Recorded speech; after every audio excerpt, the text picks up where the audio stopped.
Well, for more on Zimbabwe's struggling economy, I'm joined by Kingsley Moghalu, Professor of Practice in International Business and Public Policy at the Fletcher School at Tufts University.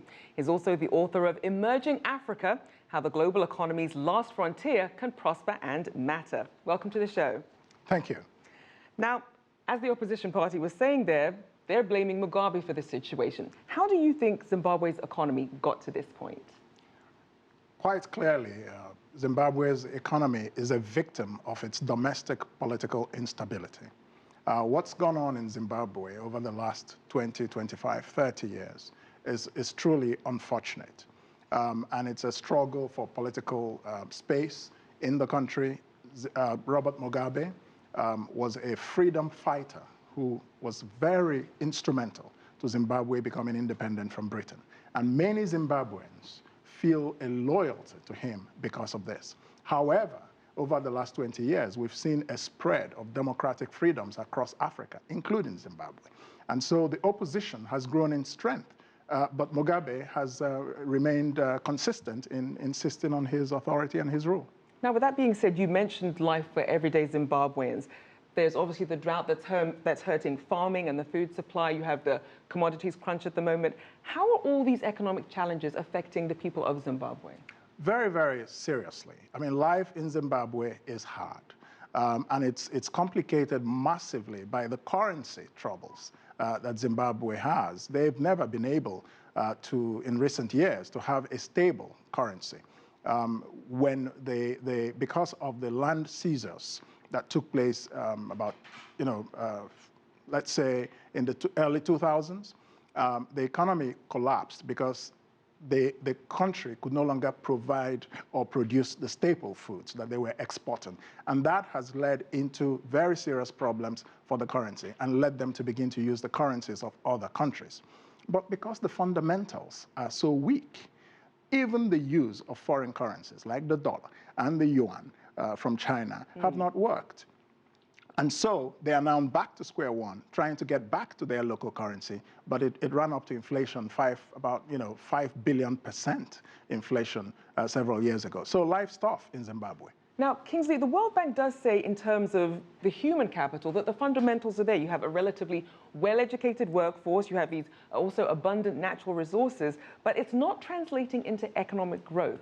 And why is that? The reason is the political situation. And the truth is that unless and until Robert Mugabe leaves the scene, Zimbabwe will not be able to achieve its full potential. Now, with that being said, he did launch his economic plan. So how is that actually translating into any change?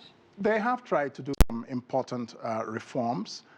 They have, set out a program to pay back the loans of $1.8 billion that they owe international financial institutions like the World Bank.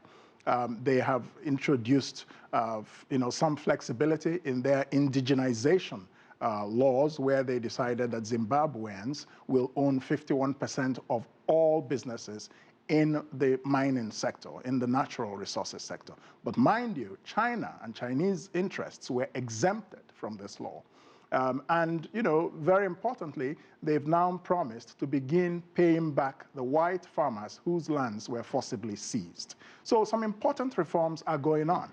And so there's some progress in the horizon. But the personal factor of the struggle for power between Mugabe and the opposition keeps the country still very much unstable. And I think only new leadership from the 2018 elections or whenever that happens will stability to Zimbabwe. Now, Kingsley, I do want to shift gears here because we do want to also talk about Zimbabwe's tourism, which accounts, according to the tourism minister, for about 11% of GDP. Yes. So what are your thoughts in terms of selling these private reserves to make money because of the drought, and then also choosing to go against the grain and not wanting to lift this ivory ban and instead expanding that international trade? Yes, it's part of the mentality of isolation that Zimbabwe has worked with over the past 20 years. Zimbabwe is a beautiful country. I mean, it's such an endowed country, and that's why it's such a tragedy what has happened in that country. But I think we have to be realistic. They've taken the position that they will sell some of these private, reserves. It's not the ideal way to do it, but that's the way they've chosen.